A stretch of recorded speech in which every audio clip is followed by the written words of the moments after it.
ce numéro 4, on vous demande de repérer les groupes caractéristiques. Donc encore une fois, je vous donne une méthode.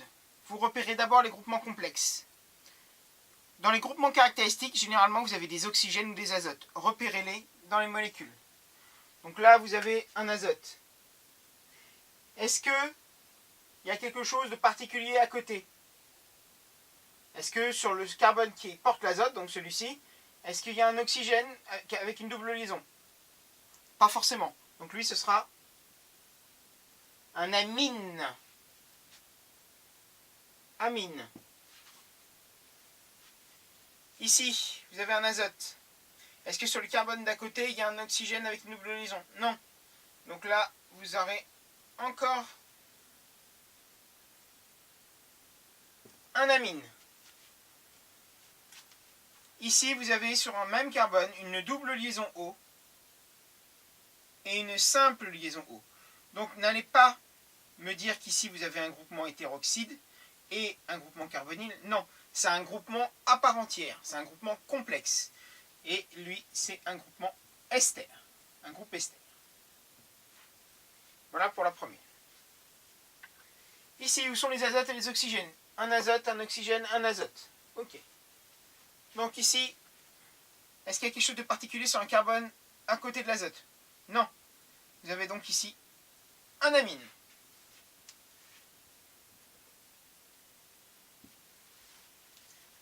Ici, vous avez un azote.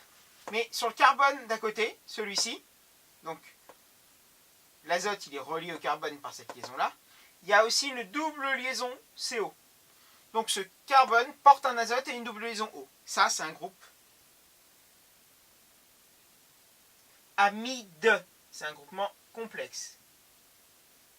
N'allez aussi pas me dire que c'est un amine et un carbonyle. C'est un amide, les deux réunis. Et sur la troisième molécule, vous avez simplement ici un oxygène qui est dans un groupe hydroxyle.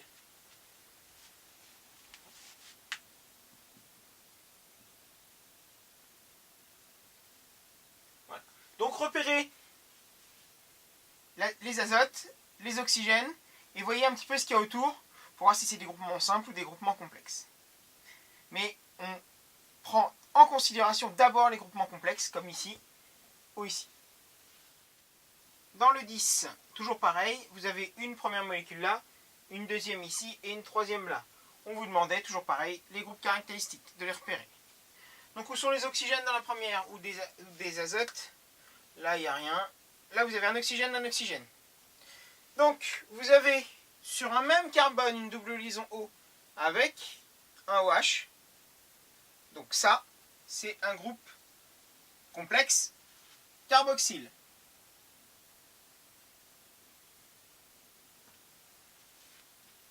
Okay. Encore une fois, ce n'est pas un hydroxyle et un carbonyle. C'est un groupement carboxyle à lui tout seul. Ici, vous avez quoi? Un oxygène ici, oxygène, oxygène. Donc là, vous avez ici le même que sur l'autre molécule. Donc ça, c'est pareil, carboxyle. Ici, vous avez un oxygène pris entre deux carbones où il n'y a rien de particulier. Donc ça, c'est un hétéroxyde.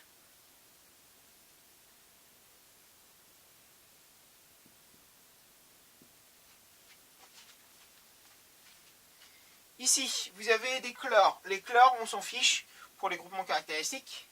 Vous avez un azote ici, et ici, OH, CO. Oh, j'ai rien oublié. Oui.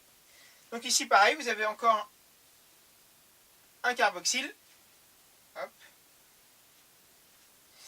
Et vous avez ici, il n'y a pas d'oxygène sur les deux carbones d'à côté, vous avez donc un amine.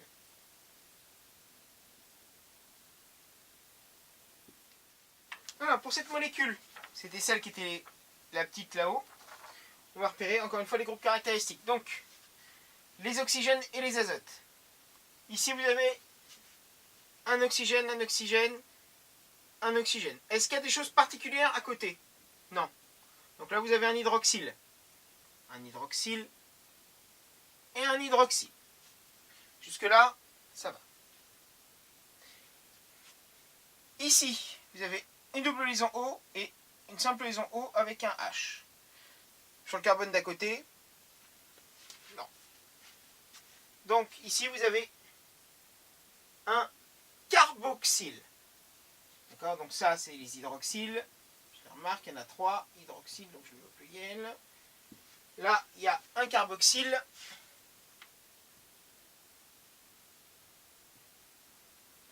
Voilà. Ici, vous avez encore un oxygène qui est pris en sandwich, lui, entre deux carbones, il n'y a rien. Donc ça, c'est un hétéroxyde.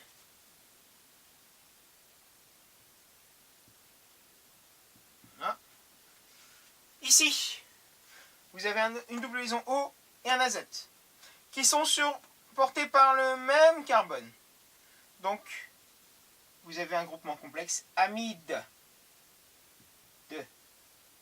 Parce qu'ils sont portés, encore une fois, par le même carbone. Ici, vous avez un azote. Il n'y a pas d'oxygène sur ce carbone d'à côté. Donc là, vous avez un amine. Et là, vous avez le même. Donc, 2 amines. Alors, en cours, je vous avais dit que ici, on pouvait le considérer comme un amine. Si vous me le mettez comme amine, je vous compterai pas faux. Mais, ça, c'est un groupement caractéristique que vous verrez bien plus tard. Et qui n'est pas à connaître. Une double liaison entre un carbone et un azote, c'est un groupe imine.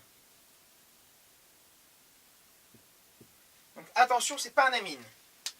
Si vous me l'entourez, que vous me le considérez comme un amine, je ne vous compterai pas faux. Mais ce n'est pas un amine, c'est un imine. Vous le verrez bien plus tard. Voilà, donc vous en avez 1, 2, 3, 4, 5, 6, 7 et 8 dans la molécule.